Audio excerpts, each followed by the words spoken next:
رمضان کبھی کیا۔ آج کی جو رات ہے نا، آج 14 شعبان ہے اور کل 15 شعبان ہے۔ یہ جو آنے والی رات ہے، یہ والی رات یہ 15 شعبان کی رات کہلاتی ہے۔ اس کو عام اصطلاح میں شب برات کہتے ہیں۔ برات کا معنی یہ ہے کہ اللہ تعالیٰ کی طرف سے بری ہونے کا اعلان ہے۔ کیا بری ہونے کا اعلان ہے؟ بھئی جنت جہنم سے بری ہونے کا اعلان ہے۔ آج کی رات میں اللہ تعالیٰ اتنے پیمانے پر نہ لوگوں کی بخشش کا اعلان کرتے ہیں، جس کی بخشش ہوتی ہے وہ کیا ہوتا ہے؟ جہنم سے بری ہو جاتا ہے۔ اس وجہ سے اس کو شب برات کہتے ہیں۔ ام المؤمنین حضرت عائشہ صدیقہ رضی اللہ تعالی عنہ فرماتی ہے کہ میں نے ایک رات اسی رات کو حضور علیہ السلام کو میرے حجرے میں تھے، میری آنکھ کھلی، دیکھا کہ حضور غائب ہیں۔ میں نکلی حضور کی تلاش میں، سیدھا میں گئی جنت البقیع میں پہنچی تو حضور علیہ السلام وہاں عبادت میں مصروف تھے۔ میں نے پوچھا تو حضور علیہ السلام نے جواب دیا کہ آج کی جو رات ہے اللہ تعالیٰ اتنے بڑے پیمانے پر لوگوں کو جہنم سے آزاد کر دیتے ہیں اور ان کی بخشش کرتے ہیں۔ ان کی تعداد بتائی، فرمایا کہ جتنی تعداد قبیلہ بنو کلب کی بکریاں ہیں اور ان ساری بکریوں کی جو بالوں کی تعداد ہے، اس تعداد کے برابر اللہ تعالیٰ لوگوں کو جہنم سے آزاد کر کے جنت کا پروانہ دیتے ہیں۔ سبحان اللہ۔ اب وہ قبیلہ بنو کلب کی کوئی ہزاروں کے حساب سے بکریاں ہیں، ہزاروں۔ ایک بکری کے جسم پر کتنے بال ہیں؟ پھر ہزاروں بکریاں ہوں اور ان کے جسم پر جتنے بال ہوں، یہ کوئی گنا نہیں سکتا ہے۔ اتنے پیمانے پر اتنی تعداد میں اس رات کو اللہ تعالیٰ لوگوں کی کیا کرتے ہیں؟ بخشش کرتے ہیں۔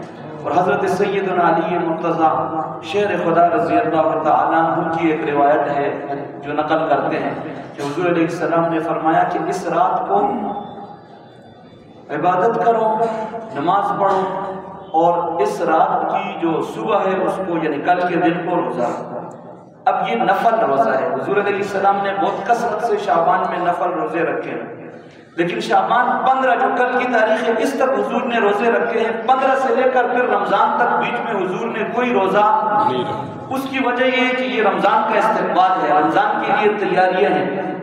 یہ 14 دن آگے جو بچتے ہیں یا 15 دن، اس میں اپنے آپ کو رمضان کے لیے بنانا ہے، تیار کرنا ہے۔ صحت کے حوالے سے بھی لحاظ رکھنا ہے کہ رمضان میں ایسی توانائی ہو، ایسی طاقت ہو کہ کھل کر آدمی عبادت کر سکے۔ تو یہ اس رات کو روزہ، اس رات کو اچھا نفل عبادت کا مفہوم یہ نہیں ہے کہ ساری رات جاگنا ہے، یہ بات بھی ذہن میں رکھے۔ رات کو کوئی بندہ سمجھ گئے ساری رات جاگنا یہ نہیں، یعنی رات کو تہجد کی نماز پڑھی، کچھ دعا کا موقع۔ ایک اسی حدیث میں جو مومنین روایت کرتی ہے اس میں حضور نے یہ بھی فرمایا کہ یہ دعا کی رات ہے۔ رات کو تہجد کا اہتمام کیا اور دعا کا اہتمام کیا، درود کا اہتمام کیا، کچھ استغفار کا کیا اور صبح کو روزہ رکھا، لیکن مغرب عشاء اور فجر کی نماز جماعت کے ساتھ پڑھ لی تو اس کو یہ اس رات کی فضیلت مل جائے گی۔ یہ نہیں ہے کہ ساری رات جمع ہو جائے، اس رات کی کوئی ایسی مخصوص عبادت نہیں ہے جو انسان کرے، بس جو توفیق ملے۔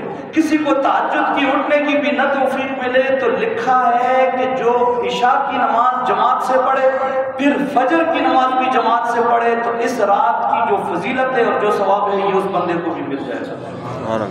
اب کوشش کرنی ہے اپنے امام کی، یہ نہیں کہ ساری رات لگے رہو، نہیں، جو انسانی بس میں ہے بس عبادت کر لی، تلاوت کر لی، دعا مانگی، بس یہ رات کی عبادت ہو گئی۔ دن کو روزہ، اور یہ کوئی فرض، یہ جو روزہ ہے دن کو رکھنے کا جو اہتمام ہے 15 کو جو کل کا دن ہے یہ فرض نہیں ہے، نفل ہے۔ کسی کو توفیق ملی رکھ لیا تو ثواب ہے، جو نہیں رکھ سکا تو اس پر کوئی وبال۔ اور چونکہ اس روزے کی اور اس رات کی فضیلت کے حوالے سے جو روایات آئی ہیں ان روایات پر محدثین نے کچھ کلام بھی کیا ہے۔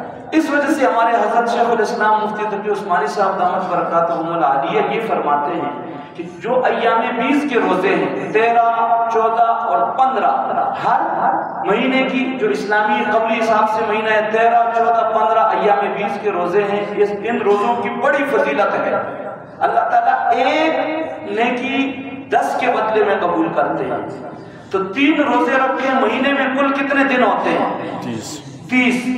3 روزے رکھ لیے، 1 روزہ جس نے رکھا تو کتنے روزوں کا ثواب ملا؟ 10 کا۔ اور 3 روزے رکھ لیے تو کتنے روزوں کا ثواب ملا؟ جس نے 13، 14، 15 ایام 20 کے روزے ہیں۔ اور ان کو ایام 20 کیوں کہتے ہیں؟ حضرت آدم علیہ السلام کی اللہ تعالیٰ نے جب توبہ قبول فرمائی اور جنت سے دنیا میں آئے تو دنیا میں ایک دن آئینے کے سامنے کھڑے ہوئے، دیکھا وہ حسن نہیں، جنت کا حسن ہو تو دنیا میں مل ہی نہیں سکتا ہے۔ انسان ہے، حسن کو، عزت کو، ہر اچھی چیز کو پسند کرتا ہے۔ حضرت آدم علیہ السلام پریشان ہوئے کہ اللہ تو جنت کا حسن کدھر گیا؟ تو اللہ تعالیٰ نے فرمایا کہ 13، 14 اور 15 ایام 20 اس کو اس وجہ سے کہتے ہیں، یہ 3 دن آپ روزے رکھے، اللہ تعالیٰ وہ حسن عطا فرما دیں گے جو جنتیوں کو ملتا ہے۔ تو یہ حضرت آدم علیہ السلام نے اس شکرانے میں یا اس کے لیے بطور عمل کے جو کیا، 13، 14، 15 اس وجہ سے ایام 20، یا اس وجہ سے کہ چاند جوبن پر ہوتا ہے، 13، 14 اور 15 کو چاند مکمل سفید ہوتا ہے، مکمل سامنے ہوتا ہے، اس وجہ سے اس کو ایام 20 کہتے ہیں۔ اور جو ان 3 روزوں کا اہتمام کرے گا تو اس کو 30 دن کے روزوں کا، پورے مہینے کے روزے کا اجر ملے گا۔ اور جو ہر مہینے اس کا اہتمام کرے گا، اس کا مطلب یہ ہوا کہ جو 13، 14 اور 15 ایام 20 کے روزے رکھتا ہے، اللہ تعالیٰ کے ہاں اس کو اتنا اس پر اجر ملے گا کہ گویا کہ یہ ساری زندگی روزے رکھ کر آیا ہے۔ سبحان اللہ۔ اس وجہ سے ان روزوں کا اہتمام۔ تو حضرت شیخ الاسلام فرماتے ہیں کہ اس شب یہ بھی چونکہ 15 ہے تو 13، 14 اور 15 ایام 20 کے روزے رکھے تو وہ فضیلت بھی حاصل ہو جائے گی، اور درمیان میں جو شب برات کی اور اس 15 کے دن کی اضافی جو خصوصیت ہے یہ بھی ثواب مل جائے گا۔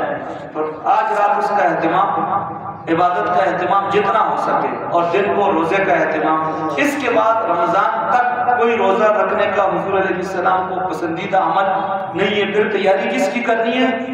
رمضان کی کرنی ہے۔ کوئی قضا روزے اگر اس میں رکھنا چاہے رکھ سکتا ہے، پابندی نہیں ہے، لیکن نفل روزے وغیرہ پھر اس میں نہ رکھے جائیں اور رمضان کی تیاری کا پورا اہتمام ہو۔ اللہ تبارک و تعالیٰ